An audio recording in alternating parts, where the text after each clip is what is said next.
మాత్రమే భారతీయ జనతా పార్టీకి ఈ ఇండికేషన్ కిషన్ రెడ్డి గారు అర్థం చేసుకుంటే భవిష్యత్తులో వారి యొక్క రాజకీయ పరిస్థితి కాస్తైనా మెరుగ్గా ఉంటుంది.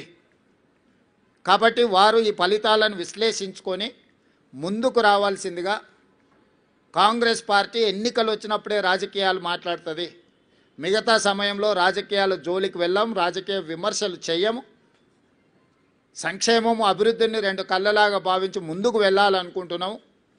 కిషన్ రెడ్డి గారు, తెలంగాణ రాష్ట్ర ముఖ్యమంత్రిగా మిమ్మల్ని సాదరంగా ఆహ్వానిస్తున్న సచివాలయానికి రండి. కేంద్రంలో మన పెండింగ్ ఉన్న ప్రాజెక్టుల విషయంలో మనం చర్చించుకుందాం. మేము ఎన్నిసార్లు మీటింగ్ పెట్టినా రాలేదు. నేను మా ఉప ముఖ్యమంత్రి గారికి సూచన చేసి ఢిల్లీలో కూడా పెడితే కిషన్ రెడ్డి గారు రాలేదు.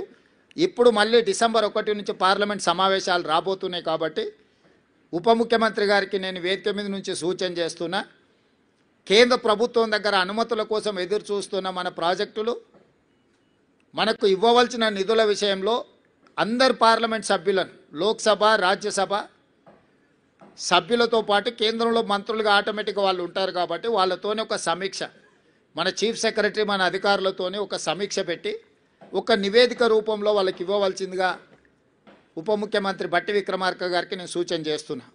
ఎందుకంటే ఆ నివేదిక చేతిలో ఉంటే మన రాజ్యసభ ఎంపీలు, లోక్సభ ఎంపీలు అవకాశం వచ్చినప్పుడు పార్లమెంట్లో మాట్లాడటమే కాకుండా కేంద్ర మంత్రుల దగ్గరికి వెళ్ళి మా ఈ ప్రాజెక్టులు పెండింగ్ ఉన్నాయి, అనుమతి ఇవ్వండి అని అడగడానికి, విజ్ఞప్తి చేయడానికి, తెలంగాణ రాష్ట్ర అభివృద్ధికి అవసరమైన ప్రణాళికలు రచించుకోవడానికి అవకాశం ఉంటుంది. కాబట్టి డిసెంబర్ 1 నుంచి పార్లమెంట్ సమావేశాలు రాబోతున్నాయి కాబట్టి ఈలోగానే ముందస్తుగా సమాచారం ఇచ్చి బండి సంజయ్ గారికి, కిషన్ రెడ్డి గారికి, బీజేపీ ఎంపీలకు, బీఆర్ఎస్ రాజ్యసభ ఎంపీలకు, మన ఎంపీలందరికీ కూడా ఒక power point presentation with officers వాళ్ళకు ఒక అవగాహన కల్పించి పూర్తి స్థాయిలో ఆ ప్రయత్నం చేయాల్సిందిగా వారికి నేను సూచన చేస్తున్నా. ఇక రెండవది బీఆర్ఎస్ ప్రధాన ప్రతిపక్షం. నేను శాసనసభ్యులు హరీష్ అండ్ కేటీఆర్కు ఒక సూచన చేయదలుచుకున్నా. హరీష్ రావు గారు, మీ అసూయను కొంచెం తగ్గించుకోండి. కేటీఆర్, నీ అహంకారాన్ని కొద్దిగా తగ్గించుకో. మీ వయసు నాకంటే తక్కువే. ఇంకా చాలా రోజులు మనం రాజకీయాలలో కొనసాగాల్సిన అవసరం ఉన్నది. అధికారం అనేది ఎవరికీ శాశ్వతం కాదు. అధికారం అనేది వారసత్వ సంపద కాదు. మన తాతలు ముత్తాతల నుంచి వచ్చిన సంపద అయితే అది మనకే చెందుతుంది. మనకు కూడా ఇంట్లో ఆడపిల్లలు వచ్చి వాటా అడిగితే ఎన్టీ రామారావు గారు తీసుకొచ్చిన ఆడపిల్లలకు కూడా ఆస్తిలో సమాన హక్కు కల్పించిన తర్వాత దాంట్లో ఆడపిల్లలు కూడా వాటా అడుగుతారు. అది కూడా పూర్తిగా మనకు రాదు. ఈరోజు తెలంగాణ ప్రజలు స్పష్టంగా 2023 శాసనసభ ఎన్నికల్లో చంద్రశేఖరరావు గారే కాలుకు బల్పం కట్టుకొని తెలంగాణ నలుమూలలు తిరిగినప్పుడు మేమందరం కలిసి, సిఎల్పి నాయకుడుగా బట్టి విక్రమార్క గారు, పిసిసి ప్రెసిడెంట్గా నేను, ఉత్తమ్ కుమార్ రెడ్డి గారు, కోమటిరెడ్డి గారు, ఇక్కడ వేదిక మీద ఉన్న పెద్దలందరూ, పొంగులేటి శ్రీనివాసరెడ్డి గారు, ప్రతి ఒక్కరి సహకారం తీసుకొని మేము తెలంగాణ నలుమూలల మేమందరం కలిసి ఒక ప్రయత్నం చేసినాం. ప్రజలు స్పష్టమైన తీర్పిచ్చి 65 సీట్లు మాకు, మా పక్షాలకు, అదేవిధంగా 39 సీట్లు మీకు ఇవ్వడం జరిగింది. 39.5% ఓట్లు మాకిస్తే 37% ఓట్లు మీకు ఇచ్చారు. 8 సీట్లు బీజేపీకి ఇచ్చారు, 7 సీట్లు ఎంఐఎంకి ఇచ్చారు. ఇదొక ప్రణాళిక. సరిగ్గా 6 నెలలు తిరిగి వాళ్లకు ఒక మంచి వైద్యాన్ని, వాళ్ళకు ఉపాధిని కల్పించాలని చెప్పి మా ప్రభుత్వం చేస్తున్న ప్రయత్నాలను ప్రతి నిమిషం ప్రతి క్షణం అడ్డు తగిలి అన్ని రకాలుగా వీటన్నిటిని అడ్డుకునే ప్రయత్నం చేసిండ్రు. అదేవిధంగా కేంద్రం నుంచి తీసుకురావాల్సిన అనుమతులు కానీ ఇవ్వవలసిన నిధులను రాబట్టుకోవడానికి ముఖ్యంగా కిషన్ రెడ్డి గారు సహాయ నిరాకరణ చేస్తుండ్రు.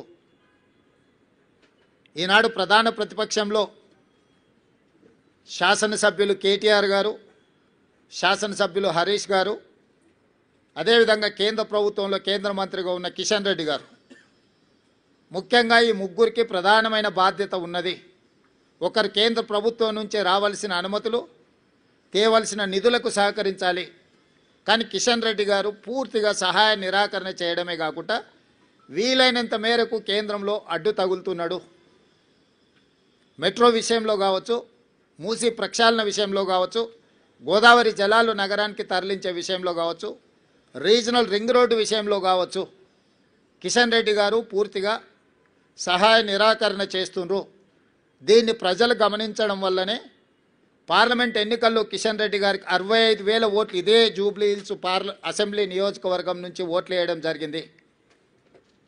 ఈనాడు కిషన్ రెడ్డి అభ్యర్థిగా మారి ఎన్నికల ప్రచారం చేస్తే 17,000 ఓట్లు మాత్రమే వచ్చినాయి. అంటే ఆనాడు కిషన్ రెడ్డికి వచ్చిన ఓట్లలో 25% మాత్రమే వచ్చి ఈరోజు భారతీయ జనతా పార్టీ డిపాజిట్ జప్తు అయిపోయింది. దీన్ని బట్టి కిషన్ రెడ్డి గారు తన వ్యవహార శైలిని మార్చుకోవాల్సిన అవసరం ఉన్నది. ఇది భూకంపం వచ్చే ముందు భూమి కొద్దిగా కదులుతుంది, అంటే అలర్ట్ చేస్తుంది సిస్టమ్ని. ఎప్పుడు కూడా ఒకేసారిగా రెక్టర్ స్కేల్ మీద పెద్ద ఎత్తున భూకంపం రాదు, ముందు మనల్ని అలర్ట్ చేస్తుంది సిస్టమ్. అలర్ట్ చేసినా మనం తేరుకోకపోతే ఆ ప్రకంపనలు భూకంపంగా మారి అందులో కలిసిపోవడమే కాదు, కాలగర్భంలో కలిసిపోతాం.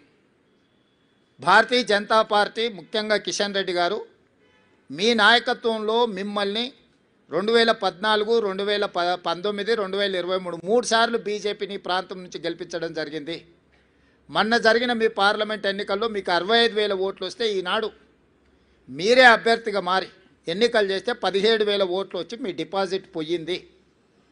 కాబట్టి ఈరోజు ప్రజలు, జంట నగరాలలో ప్రజలు మెట్రో విస్తరణ కోరుకుంటున్నారు, గోదావరి జలాలు రావాలనుకుంటున్నారు, మూసీ ప్రక్షాళన జరగాలనుకుంటున్నారు, రీజనల్ రింగ్ రోడ్డు, రేడియల్ రోడ్స్తో పాటు తెలంగాణ రాష్ట్రానికి వచ్చే పెట్టుబడులను ఒత్తిడితో ఇతర రాష్ట్రాల కేంద్ర ప్రభుత్వం తీసుకెళ్తున్నప్పుడు మీరు అడ్డుకోకుండా ప్రేక్షక పాత్ర వహించిందని చెప్పి ఈ ప్రాంతంలో చదువుకున్న వాళ్ళు, పేదలందరూ ఆలోచన చేయబట్టి ఈరోజు బీజేపీకి పరిస్థితి దాపురించింది.